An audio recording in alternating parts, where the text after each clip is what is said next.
Hello, I'm Claire Smith, welcome to my channel. So today I'm going to be doing the Perfumes and Emotions tag.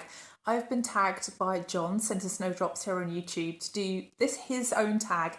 He created this and his idea is to pair 10 fragrances in your collection with 10 different emotions.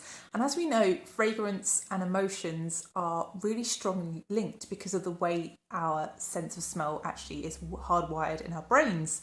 So if you haven't seen me before, I'm Claire Smith. I make videos all about perfume, perfume science, perfume history, perfume psychology, and I also just do these fun perfume tags, and I also occasionally do a perfume review.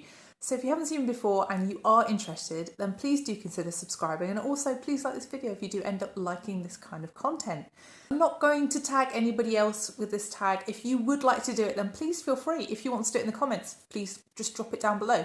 I'd be really interested to know which fragrances in your collection link with certain emotions for you. So my first emotion is happiness. So I feel like happiness is an emotion that most fragrances are probably trying to achieve. That's really what most brands would want you to feel, because that's going to encourage you to buy a fragrance.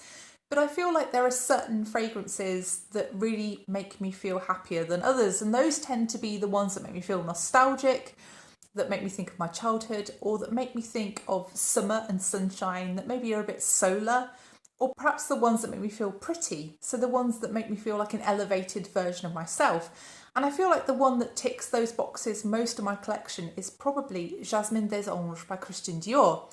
So this fragrance is a really light, airy jasmine fragrance. It has this sort of uplifting, clean feel to it, but also it has this lovely light fruitiness. It has apricots, but also some musk. And that combination really makes this fragrance feel almost sparkly with sunshine. It makes me think of wearing cotton summer dresses. It makes me think of the summer, and I think that's really what makes me feel so happy wearing this one. So that's Jasmin des Anges by Christian Dior. So the next emotion is sadness, and I think really there are very few fragrances in my collection that make me feel sad, because I would tend to avoid actually buying those fragrances because I generally don't want to feel sad when I wear a fragrance.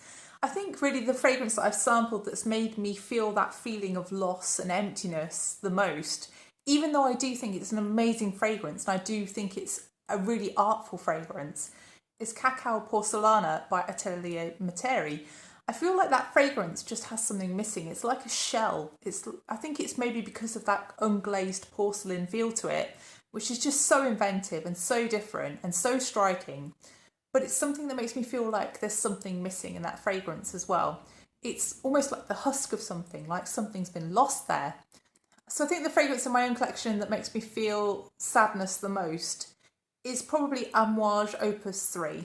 And this fragrance, it makes me think of a university professor working alone late at night in a library. I think it's maybe the suggestion of the name really, but it makes me think of leather-bound, dusty books. It starts off quite bitter and unapproachable, but actually as this dries down, it becomes sweeter, it becomes powdery. It's got mimosa, it's got a lipsticky kind of violet, but it also has a deep resinous warm vanilla, and it's slightly spiced as well in the dry down. I think this fragrance really overall has this slightly melancholic vibe about the opening, but by the dry down, it's sort of somebody inviting you for a hug almost. It does have this sort of redemptive quality, but it is quite contemplative as well. It makes you think of someone who's really thinking and reflecting about their life maybe wearing this. I think this one is just overall something that I really enjoy wearing to bed because it is just quite comforting. And I think it's just a really striking and very different fragrance, but also quite a quiet one for Amouage. So yeah, that's my slightly sad fragrance, Amouage Opus 3 from the library collection.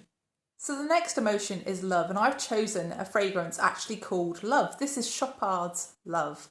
So this fragrance is a really rich rose-based fragrance. It has loads of different types of rose in it. It has everything that you could possibly name in the rose world in this fragrance. And I feel like the beauty of this fragrance is that you can smell a lot of the different roses within it. You can definitely smell the Bulgarian rose for sure in this fragrance. It's very rich, and it also has a little sparkle from the Typh rose as well. It's a very interesting rose fragrance. I think this fragrance is something that is very much a long-term thing for me. It took me a while to actually get into this one. I remember the first time I tried it, I didn't actually like it, but I kept trying it. And then I ended up falling in love with it. And I think that's really the relationship that, you have your ups and downs, don't you, in longer term relationships. And I feel like this fragrance really represents that for me. It's a very dry feeling fragrance, and it's something that could even be described as something that smells a little bit like potpourri or something like that. It does have a dryness to it. But I think the longer you spend with this fragrance, the more you see its beauty. And I think that's really something that I could equate with love. When you spend more time with someone, you see that even their faults can be beautiful. And I think that's something that is very much something that you only learn in the longer term relationships. That's Chopard's Love. So the next emotion is desire. And I feel like desire is something that really creeps up on you. It's something you don't become aware of until it's almost too late. It's something you can't really stop at some points. And I guess this fragrance really exemplifies that for me. So this fragrance I find completely addictive. And this is Kayali's Lovefest Burning Cherry 48. So this fragrance, it has that really addictive quality straight off the bat. It opens with this cherry amaretto, and as it dries, it becomes smokier, it becomes woodier, and you just want to smell more. You want to know what you were smelling in the first place, and you want to just nuzzle someone who would be wearing this. It's got this really delicious muskiness in the dry down as well, and that's something that I find incredibly addictive. I think this is just a very sweet, very seductive, and sort of slightly dark but still fun kind of fragrance. And I think that's really what desire is. I think it's that darkness with that fun in the combination. So that's Lovefest Burning Cherry 48 by Kayali. So the next emotion is anger, and I feel like anger is quite a difficult thing to get across in fragrance, but the one that I think I'd pick for my own collection is L'Ombre de Merveilles by Hermes. So this fragrance makes me think of a moody teenager at a party, shoegazing and not wanting to talk to anybody. And it also just makes me think of grunge, 90s grunge for some reason, and sort of Nirvana. That's really the vibe that this fragrance gives me. And I guess that really exemplifies kind of almost pacifist kind of anger, doesn't it? Anger at society almost. So this fragrance is a dark, stormy tea fragrance. And really, I think the vibe of the bottle is really how this smells, I think. It's got this kind of spiced cola about it as well. It's a very sort of, it does sort of smell a little bit teenage in a way. It does smell like a teenage party where people have spilt drinks almost. I guess that's why I think of teenagers with this one, and why I think of the 90s. I think this really would have suited me as a teenager. I was quite an indie kid, and I think this one would have been perfect for me. But that's L'Ombre de Merveilles by Hermes, Anger. The next emotion is apathy, and I guess you could look at this in two different ways. So you can have something that you feel empathetic towards, so some fragrance that you're just not bothered about whether you wear it or not, something that you feel meh towards. Or it could be a fragrance that you honestly absolutely love, but you know that other people may not love, and you feel apathetic towards their views on your fragrance, and you're going to wear it anyway. So I'm going to choose the latter to explain apathy, and I think I could have chosen a few different fragrances in my collection. There are some really divisive fragrances in my collection, like Black Orchid by Tom Ford, for example, is a very, very divisive fragrance.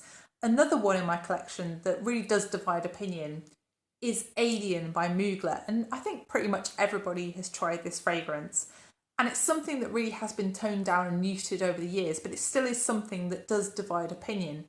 And it's that really solar feeling jasmine that's turned a little bit soapier in these days, but it's still quite a strong jasmine kind of smell.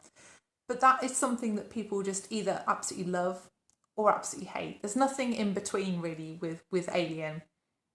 And I think really when it was first created with that sort of menthol opening and that deep muskiness in the dry down that's just so addictive, it was an absolute stunner. I think it was something that nobody could feel apathetic towards the smell of. I think you, as a wearer, had to feel apathetic to everybody else's view of it in order to enjoy wearing it, because you knew that some people would love it and some people would hate it, and that was just the way it was. That's Mugler's Alien. So the next emotion is tiredness. And I feel like tiredness is something that can be something you can fight. It can make you feel heavy. It can make you feel almost a little bit sick. Or it can be something that you can embrace. It can be something that's a joy to sort of almost fall into and be seduced by almost. And I feel like the fragrance I'm going to choose here is more about the latter case rather than something you're fighting against. So this fragrance is one that I put in my perfumes I wear to bed video, and I think it's one of the few that I haven't used up yet. But I really do like this, wearing this one during the day as well as wearing it at night. And this fragrance is Guerlain by Guerlain. So this fragrance is a lovely pillowy soft lavender fragrance with a beautiful soft vanilla in the background as well. And actually, I also sense the licorice in this fragrance, and that really adds a nice coolness to it, because really it's quite a warm fragrance overall, but there's just this silvery streak of licorice just running through it, which just adds a little bit of interest and stops it being an overwhelmingly lavender, cloying kind of vanilla kind of fragrance. This one is just like a hug from a mum almost. It's very parental, and I think that's why it's so comforting and really helps you to drift off. And it is quite, it's a long-lasting one, but it's not that strong. It's something that's quite close to skin, but it just gives you a nice scent bubble to drift off in. So that's Guerlain by Guerlain. So the next emotion is reflection or nostalgia, and I feel like the fragrance in my collection that really evoke those feelings is the fragrance that I've had the longest relationship with. And this was actually my signature fragrance in my mid-20s and well into my early 30s actually. And this is Marc Jacobs Lola. So this is my most recent bottle of Lola, but I've been through a few of them. And this fragrance is really a it's a sparkly rose fragrance really in the beginning, but it has a lot of grapefruit as well, which adds to that sparkliness. The grapefruit goes, but I think that initial blast of grapefruit puts a lot of people off this fragrance. As this dries down, the rose becomes darker, becomes smokier, and it's almost a mysterious feeling rose fragrance, this one.